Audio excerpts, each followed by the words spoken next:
السلام عليكم. عارفين ان 90% من الامراض اللي بتجيلنا دلوقتي هي اساسا تعتبر اعراض ومش امراض. 90% فعلا.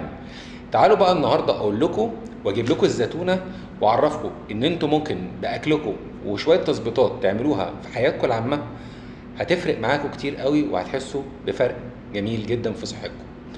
اول حاجه الزوايد اللي بتطلع في الايدين والرجلين والظهر والجناب، الزوايد الجلديه اللي هي بتبان حميده، لكن دي مؤشر على بدايه ما قبل السكر او في مرحله اللي هي بدايه الاصابه بمرض السكر وخصوصا النوع الثاني. طيب دي نعمل فيها ايه؟ اول حاجه قلل النشويات والسكريات، زود بروتين لحوم، ولازم تعمل تحليل اللي هو A1C، ده بيقيس السكر التراكمي على مدة 3 شهور من التحليل. طيب هل هيحصل فرق؟ هيحصل فرق، لأن أثبتت التحاليل الأبحاث الحديثة إن السكر من الدرجة الثانية ممكن يتعالج في 10 أسابيع. فما حدش يضحك عليك ويقول لك السكر ما بيخفش، لا، السكر ممكن يخف طالما لسه في بداياته أو قبل مراحل الإصابة بيه، وخصوصا لو احنا عدينا سن ال40 لازم نعمل الفحوصات دي. تاني حاجة، ودي حاجة منتشرة جدا ما بين الناس دلوقتي، اللي هو التعب الرجلين بالليل وانت نايم. وانت نايم على السرير كده تحس بتعب، عدم راحة، تنميل، حرقان. ده بيكون نقص في فيتامين B1 او B1. طيب ده بيكون بسبب ايه؟ بسبب السكريات والنشويات. على فكرة السكريات والنشويات بعد سن ال40 بتبقى خطر جدا يا جماعة، ولازم نهتم بالحتة دي قوي. طب بتعمل ايه النشويات والسكريات؟ بتعمل تراكم لحمض اللاكتيك اسيد في الرجلين، فبيحصل كده، بيحصل تعب وتنميل وحرقان.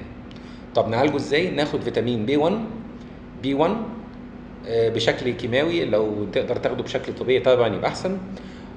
عشان تشغل الB1 لازم تاخد مغنيسيوم، يعني مزايا واحدة في اليوم هتشغل لك الB1 في جسمك ومش هتحس بالتنميل بعد فترة ان شاء الله.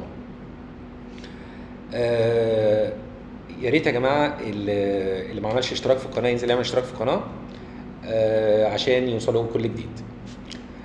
تاني او تالت حاجه بتواجهنا اللي هي الشكشكه في الايدين والرجلين. ده بسبب زي ما قلنا النشويات والسكريات، ده بسبب ان احنا كمان ما بنتعرضش لفيتامين د، ما بنتعرضش للشمس. ناس معظم شغلها دلوقتي بقى في المكاتب، يقلل النشويات، يزود بروتين، ياخد فيتامين B1 ويزود مغنيسيوم، مزايا واحدة في اليوم تكفي. كل الكلام ده هيروح. حاجة كمان بالنسبة للستات او الرجالة على حد سواء، الموضوع الهرش في الاماكن الحساسة بالليل.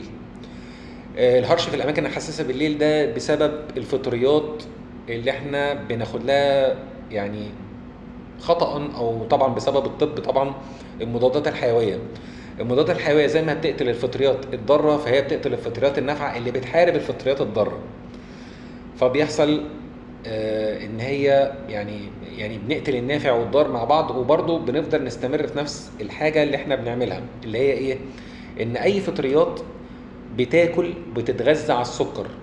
فاحنا لما بنحط في نظامنا الغذائي نشويات وسكريات، فاحنا كده كده بندي لها الغذاء بتاعها، لان ده بيطلع في الدهون وفي العرق بتاعنا، وهي بتتغذى عليهم من جلدنا ومن جسمنا. فالاحسن ان احنا نقلل برضو سكريات ودهون وسكريات ونشويات، ونزود تعرضنا لاشعه الشمس، ونحاول ان احنا ناخد مضادات اكسده قويه زي القهوه والشاي، طبعا بنسب معقوله. واشوفكم في الجزء الثاني. اكتبوا لي تحت في الكومنتات لو انتوا عايزين جزء ثاني من الحلقه دي ولا لا. اشوفكم دايما على خير، وكان معاكم الشيف احمد محمود من قناه وصفه سهله مع احمد. مع السلامه.